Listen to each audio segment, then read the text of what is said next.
안녕하십니까. 여러분의 건강한 노후를 책임지는 가정의학과 전문의입니다. 오늘 제가 여러분과 나누고자 하는 이야기는 단순히 남성의 활력에 관한 흥미 위주의 주제가 아닙니다. 이것은 우리 몸의 생리학적 구조와 노화의 메커니즘, 그리고 삶의 질을 결정짓는 아주 중요하고도 심도 있는 의학적 진실에 관한 이야기입니다. 많은 중년 남성분들이 진료실에서 저에게 조심스럽게 묻곤 합니다. 나이가 들수록 소중한 전객을 아껴야 기력이 쇠하지 않는 것이 아니냐고 말입니다. 마치 통장에 돈을 저축하듯이 전객을 몸 안에 꽁꽁 숨겨두어야 오래 살고 건강을 유지할 수 있다는 믿음을 가진 분들이 의외로 많습니다. 하지만 저는 오늘 의사의 양심을 걸고 여러분께 단호하게 말씀드리고자 합니다.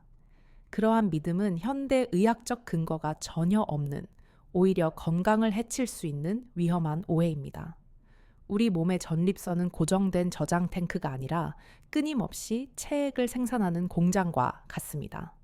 공장이 가동되는데 물건이 출하되지 않으면 재고가 쌓여 문제가 생기는 것과 같은 이치입니다. 전립선액은 전객의 약 3분의 1가량을 차지하는 중요한 성분입니다. 이 액체는 전립선 내부에서 지속적으로 생성되는데 만약 적절한 주기로 배출되지 않으면 전립선관 내부에 정체되게 되고 시간이 지나면 농축되어 우려를 일으킵니다. 이것은 마치 흐르지 않는 물이 고여서 썩는 것과 동일한 병리학적 현상을 유발합니다. 고인 전립선액은 세균이 번식하기 아주 좋은 환경을 제공합니다.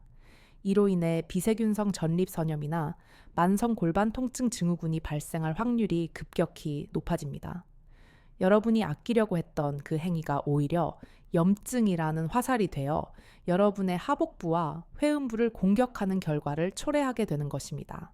실제로 미국의 저명한 비뇨기과 학회에서 18년간 3만 명 이상의 남성을 추적 조사한 결과는 충격적입니다. 한 달에 21번 이상 사정을 하는 남성 그룹이 한 달에 4번에서 7번 정도만 사정하는 그룹에 비해 전립선암에 걸릴 위험도가 무려 20%에서 30%가량 낮다는 사실이 밝혀졌습니다. 이 연구 결과가 시사하는 바는 단순히 횟수를 채우라는 것이 아닙니다. 규칙적인 배출이 전립선 내부에 축적될 수 있는 발암 물질이나 독성 노폐물을 몸 밖으로 씻어내는 세정 효과를 발휘한다는 뜻입니다. 즉, 사정은 남성의 몸이 스스로를 정화하는 가장 자연스럽고 강력한 디톡스 과정인 셈입니다. 그렇다면 과연 얼마나 자주 사랑을 나누고 배출하는 것이 의학적으로 가장 이상적일까요? 우리 신체의 생체 리듬과 세포 재생 주기를 고려했을 때 전객이 생성되어 정낭에 꽉 차게 되는 시간은 대략 72시간 정도가 소요됩니다. 날짜로 환산하면 꼬박 3일이라는 시간이 걸리는 셈입니다. 따라서 72시간마다, 즉 3일에 한 번 정도 규칙적으로 배출하는 것은 고갈이 아니라 신선한 체액의 순환을 돕는 행위입니다. 물론 개인의 체력과 건강 상태, 연령에 따라 차이는 있을 수 있습니다.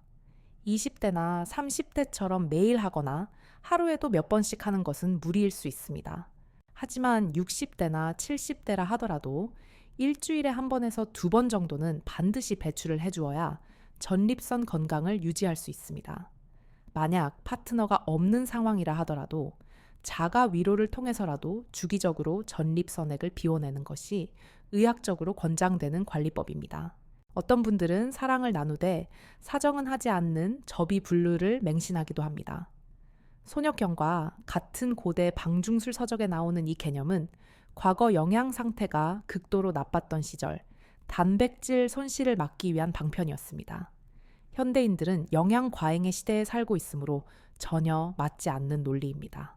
오히려 사정을 목전에 두고 억지로 참는 행위는 신경계에 치명적입니다. 잔뜩 흥분하여 교감신경이 활성화되고 혈액이 골반으로 몰려있는 상태에서 갑자기 중단하고 참아버리면 충혈된 전립선과 정낭은 갈 곳을 잃게 됩니다.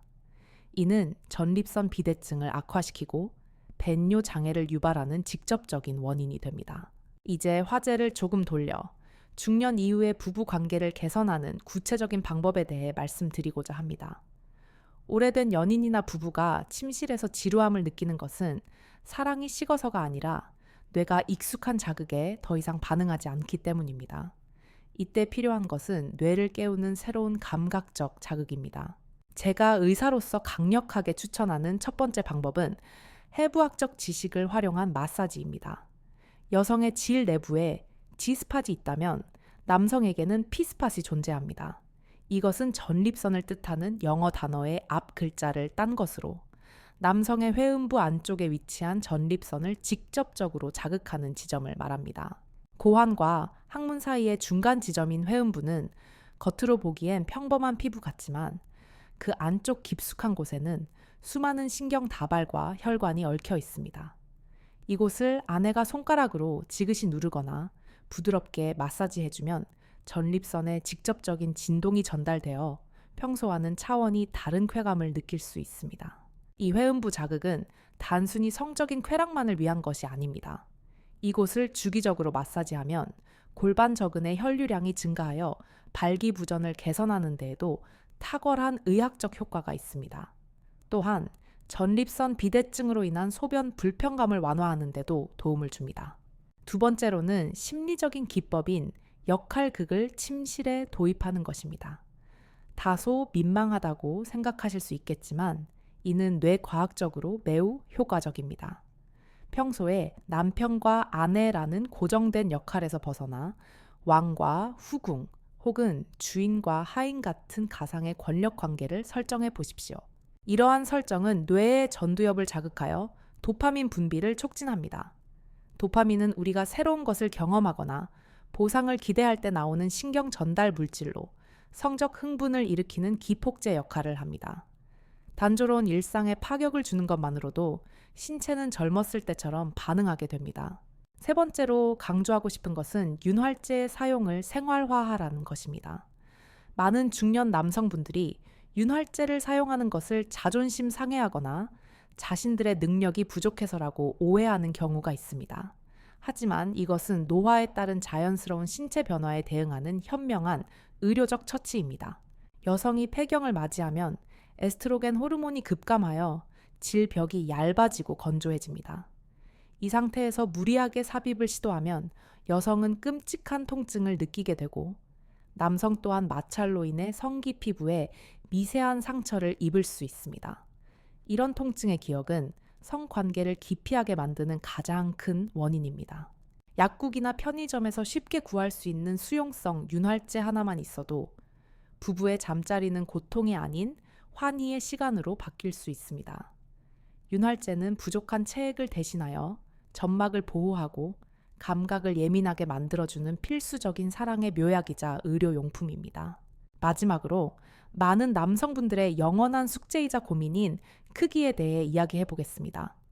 진료실에서 만나는 수많은 남성분들이 자신의 크기에 대해 자신 없어하며 조금만 더 컸으면 좋겠다는 말씀을 하십니다. 심지어 꽤 준수한 크기를 가진 분들조차도 열등감을 가지고 있는 경우를 많이 봅니다.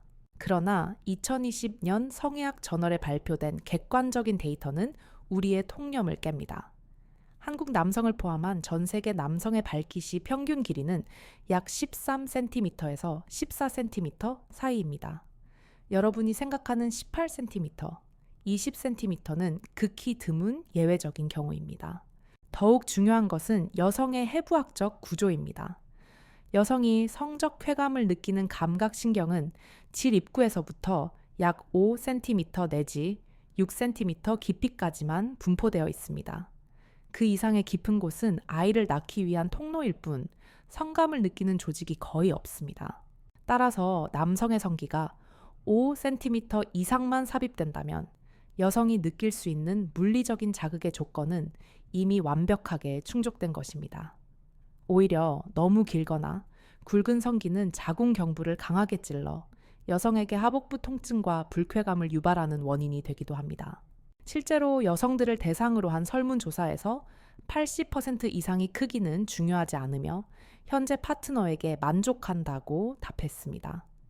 여성에게 중요한 것은 크기가 아니라 얼마나 나를 배려해 주는지, 전이 과정에서 얼마나 충분한 사랑을 표현해 주는지 하는 정서적인 측면입니다. 그러니 이제 제발 크기에 대한 강박관념은 쓰레기통에 버리십시오. 대신 어떻게 사용할 것인가에 집중하십시오. 삽입하기 전에 충분한 시간 동안 대화를 나누고 스킨십을 하고 서로의 천을 느끼는 것이 거대한 크기보다 100배 더 강력한 무기입니다. 규칙적인 성생활은 단순한 쾌락을 넘어 최고의 항노화 치료제입니다.